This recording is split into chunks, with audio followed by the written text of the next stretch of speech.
ভোরবেলার স্বপ্ন, লেখক সুনীল জানা।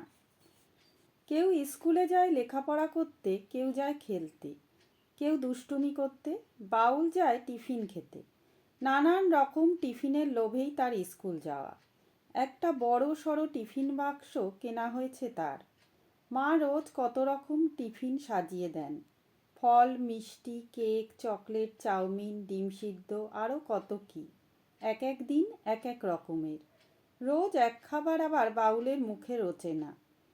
স্কুল যাবার আগে টিফিন বাক্সটা রোজ একবার ভালো করে দেখে নেয় বাউল। পছন্দ না হলেই মুশকিল। সেদিন আর তাকে স্কুলে পাঠানো যাবে না। বকে ঝোঁকে মেরে ধরে হাজার লোভ দেখিয়েও না।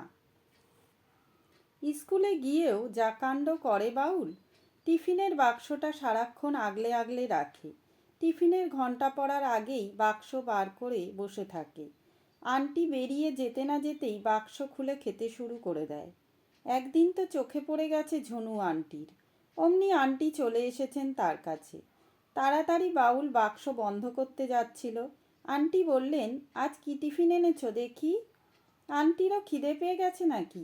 বাউল আর কি করে, মুখ ভার করে খুলল টিফিন বাক্সটা। আন্টির চোখ তো অমনি ছানা বড়া। মুখে কীরকম একটা শব্দ করতে করতে বললেন, ওরে বাস, কত টিফিন এনেছো তুমি! কলা, পেয়ারা, হালুয়া, সন্দেশ, আবার নারকেল নাড়ুও আছে দেখছি। এ যে নেমন্তন্ন বাড়ির খাওয়া একেবারে। সব খেতে পারবে তুমি? মুখ ঝুলিয়ে বাউল মনে মনে বলল, না তো কি, তোমাকে ভাগ দেব নাকি?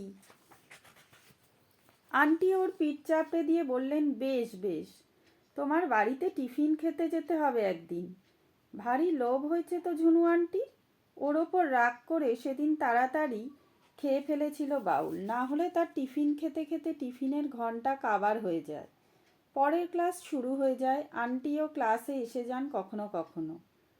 তবু কাউকে টিফিনের ভাগ দেবে না বাউল, শুধু শাওনকে কখনো কখনো দেয় একটু আধটু। শাওন তার প্রাণের বন্ধু কিনা, কিন্তু হলে হবে কি, যতটুকু দেয় শাওনকে তার অনেক গুণ বেশি পুষিয়ে দেয় শাওন নিজের ভাগ থেকে দিয়ে। সেদিন স্কুলে তেমনি টিফিন খাচ্ছিল বাউল। লুচি, বেগুন ভাজা, আলুর দম, আরও কত কি আছে একপাশে। শাওনও খাচ্ছে মুখোমুখি বেঞ্চিতে বসে, কলা, চিড়ে ভাজা, বাদাম। খেতে খেতে বাউল একবার তাকালো শাওনের কৌটোর দিকে। তেমন লোভ করার মতো কিছু নেই, তাই আবার নিজের কৌটোর দিকে মন দিল। শাওন জিজ্ঞেস করল, কটা লুচি এনেছিস? দুটো লুচি আছে তখনও বাক্সতে, আগে যে কটা খেয়ে ফেলেছে। মনে পড়ছে না। বাউল ঠোঁট উল্টালো, কি জানি। সে কি রে, গুনতে ভুলে গেলি? শাওন হাসল। তুই কটা চিড়ে বাদাম খেলি? এবার উল্টে জিজ্ঞেস করলো বাউল। সে কি রেগে গেছে নাকি ঠাট্টা করছে শাওনকে বুঝতে না পেরে শাওন গোমরা মুখে চিড়ে বাদাম চিবোচ্ছিল। বাউল বলল, রাগ করলি? শাওন কখনো সাড়া দিল না, শুধু চিড়ে ভাজা চিবোনোর শব্দ শোনা যেতে লাগলো। লুচিগুলো শেষ করে আঙুল চাটতে চাটতে বাউল বলল, জানিস, ভোরবেলায় আজ একটা স্বপ্ন দেখেছি। শাওন আর চুপ করে থাকতে পারল না, জিজ্ঞেস করলো, কি স্বপ্ন রে? খুব বিচ্ছিরি একটা, বলেই বাউল চুপ করে গেল। কচকচ করে আধখানা আপেল খেতে লাগলো। আপেলটা কি তেতো নাকি স্বপ্নটা? না হলে ওর চোখে মুখের ভঙ্গিটা অমন হয়ে গেল কেন?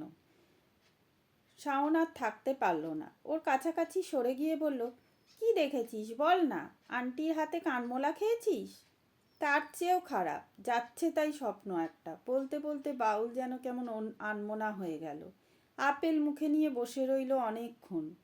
তার দেখা দেখি শাওনও কলাটা হাতে নিয়ে সেটা খেতে ভুলে গেল। খালি মুখে ঢোক গিলতে গিলতে বলল, ভোরবেলার স্বপ্ন কিন্তু সত্যি হয় জানিস।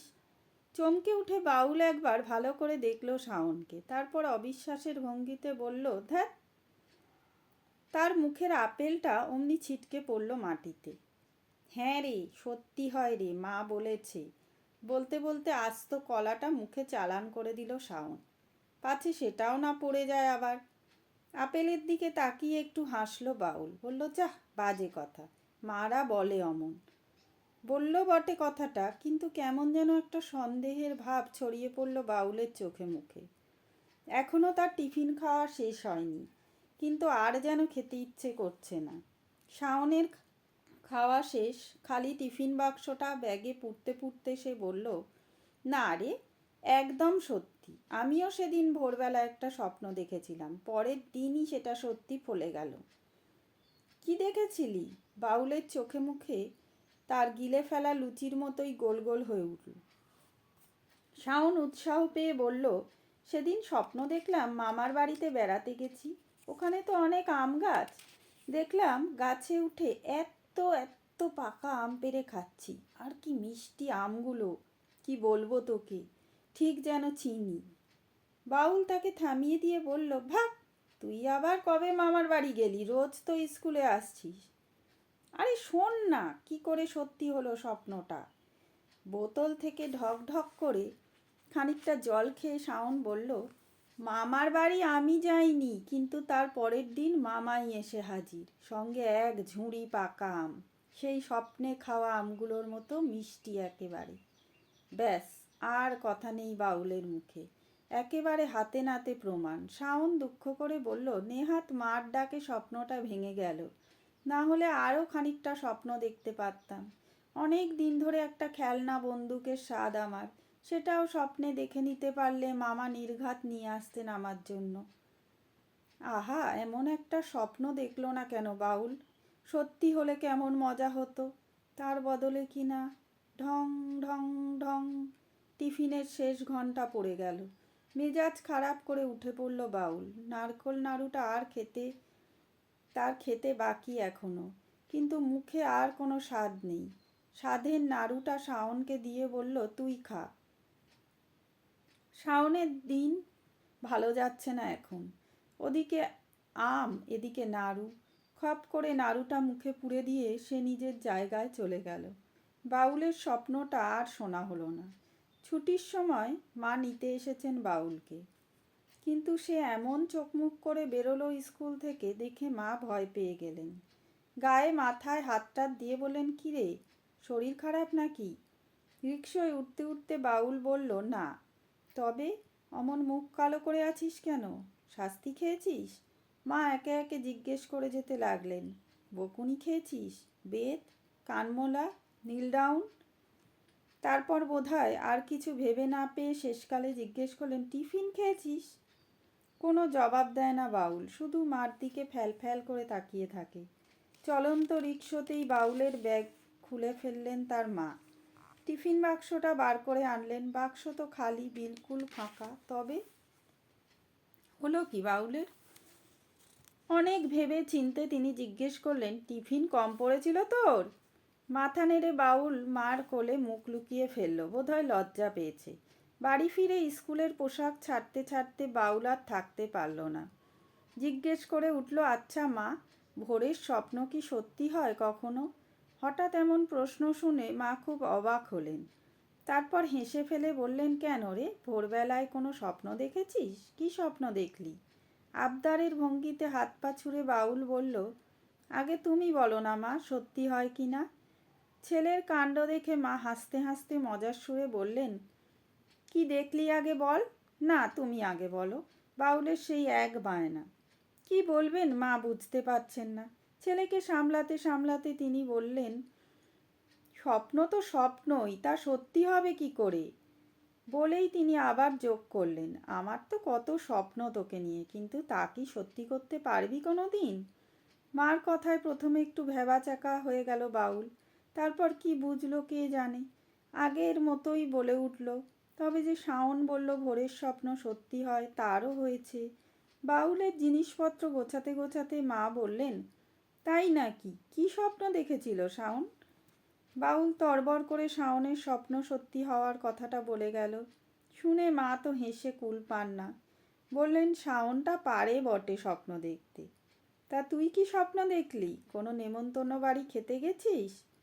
তোমার খালি আজে বাজে কথা। বাউল দুপায়ে লাফাতে লাফাতে বলতে লাগলো, আগে বলো না সত্যি হয় কি না, ঠিক করে বলো না, কি জ্বালাতন। মা তাকে ভোলাতে গিয়ে বললেন, তোর খিদে পায়নি? না, আগে তুমি বলো। বাউল মার হাত ধরে ঝুলতে লাগলো। আচ্ছা পাগল ছেলে তো, তাকে সামলাতে মা বুদ্ধি করে বলে দিলেন, ভালো স্বপ্ন হলে সত্যি হয়, খারাপ স্বপ্ন হয় না। তুই কি স্বপ্ন দেখেছিস শুনি, ভালো না খারাপ? বাউল কিছু আর বলে না, মুখ ভার করে বসে থাকে। সে মুখ হাত ধোবে না, খাবে দাবে না, কিচ্ছুটি করবে না। আর তার চেঁচামেচি নেই, লাফালাফি নেই, কেমন সন্দেহের চোখে সে মার দিকে তাকিয়ে থাকে। মার কথা ঠিক যেন তার বিশ্বাস হয় না। মাই এবার পিড়াপিড়ি করতে থাকেন, কি স্বপ্ন দেখেছিস বল না, আমাকে বল, কানে কানে বল, আমি কাউকে বলবো না। অনেক ঝুলোঝুলির পর কাঁদো কাঁদো মুখে বলল বাউল, সেদিন ভোরবেলায় সে নাকি স্বপ্নে দেখেছে স্কুলের মাঠের পেয়ারা গাছ থেকে লাফিয়ে একটা পেয়ারা পেরেছিল সে। এত বড় একটা ডাঁশা পেয়ারা। পেয়ারাটায় যেই কামড় বসিয়েছে, বাপরে কি বেজায় শক্ত পেয়ারাটা। জোরসে একটা কামড় মারতে গিয়েই সব দাঁতগুলো অমনি ঝুরঝুর করে খসে পড়লো তার। সারা মুখ ফোকলা একেবারে, ঠিক তার স্কুলের বুড়ো দারোয়ানের মতো। ছেলেরা সব খেপাতে লাগলো। বলতে বলতে বাউল প্রায় এই কাঁদে তো ওই কাঁদে আর কি। আর মা ততই হাসতে থাকেন আর বলতে থাকেন, কি বলে খেপাচ্ছিল ছেলেরা? মাও কি খেপাচ্ছে তাকে? বাউল এবার সত্যি সত্যি কেঁদে ফেললো। কেঁদে কেঁদে বলতে লাগলো, তোমার আর কি, তুমি তো দিব্যি মাছের মুড়ো চিবোবে, আর আমাকে দাদুর মতো দই ভাত খেতে হবে শুধু। শেষকালে ওকে সামলানো মুশকিল হবে। মা তাই গম্ভীর হয়ে বললেন, ওরে বোকা, বললাম তো খারাপ স্বপ্ন সত্যি হয় না। মাকে একদম বিশ্বাস নেই। এই তো হাসছিল এক্ষুনি। গাল ফুলিয়ে বাউল বলল, তুমি তো বলেই খালাস, কিন্তু যদি সত্যি হয়ে যায়? তাহলে কিছুদিন এখন পেয়ারা খাস নে। বলতে বলতে মা হঠাৎ থেমে গেলেন। জিজ্ঞেস করলেন, হ্যাঁ রে, তোদের স্কুলের মাঠে পেয়ারা গাছ কোথায়? কোনোদিন দেখিনি তো। বাউলও তখন চোখ কপালে তুলে ভাবতে লাগলো, না তো, পেয়ারা গাছ তো কোথাও নেই। তবে মা এবার বাউলের পিঠ চাপড়াতে চাপড়াতে বললেন, দেখলি তো, তোর স্বপ্নের গোড়াতেই ভুল। তার মানে আগাগোড়া ভুল স্বপ্নটাই দেখেছিস তুই। তোর চিন্তা নেই তোর দাঁতের। তবু ঠিক যেন ভরসা পাচ্ছে না বাউল। বড় বড় চোখে খানিক তাকিয়ে থেকে বলল, যদি কখনো কেউ লাগায় পেয়ারা গাছ? কি ভীতু ছেলে রে বাবা। হেসে ফেলে মা তাকে সাহস দিয়ে বললেন, পেয়ারা গাছ লাগানো হবে, সে গাছ বড় হবে, তাতে পেয়ারা ফলবে, ততদিনে তুই স্কুল থেকে পাশ করে বেরিয়ে আসবি। কোনো রকমে তো একটু ঠান্ডা হলো বাউল। হাত মুখ ধুয়ে ভালো মানুষের মতো বিকেলের টিফিন খেতে বসলো। দুপুরবেলা মা তার জন্যই মাছের চপ করে রেখেছেন, এখন গরম গরম ভেজে দিলেন। দাঁতের ভাবনা ভাবতে ভাবতে ভালোই খিদে পেয়েছিল বাউলের। গরম গরম চপ খাচ্ছিল হাপুস হুপুস। খেতে খেতে ঠং করে হঠাৎ কি একটা যেন পড়ল প্লেটে। সর্বনাশ, এ যে বাউলের একটা দাঁত, ব্যাস আর যায় কোথায়। বাউল অমনি হাউ মাউ করে চিৎকার জুড়ল, ও মা, আমার দাঁত পড়ে গেল, সব দাঁত পড়ে গেল। মা তাড়াতাড়ি ছুটে এলেন, প্লেট থেকে দাঁতটা তুলে নিয়ে দেখতে দেখতে বললেন, আরে ওটা তো তোর নড়বড়ে দাঁতটা, সেই কদিন ধরে নড়ছিল না। এসব দুধের দাঁত, এগুলো তো পড়বেই, পড়ে গিয়ে নতুন দাঁত উঠবে আবার। কে শোনে কার কথা, দাঁতের শোকে নাকি স্বপ্নের ভয়ে? বাউল তখন প্রাণপণ চেঁচাচ্ছে।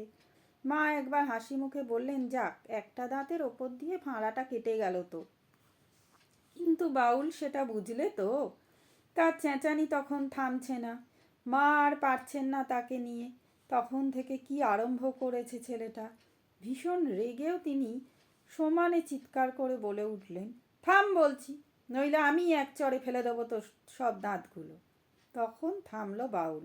সেটা মায়ের ভয়ে নাকি স্বপ্ন সত্যি হবার ভয়ে সেই জানে।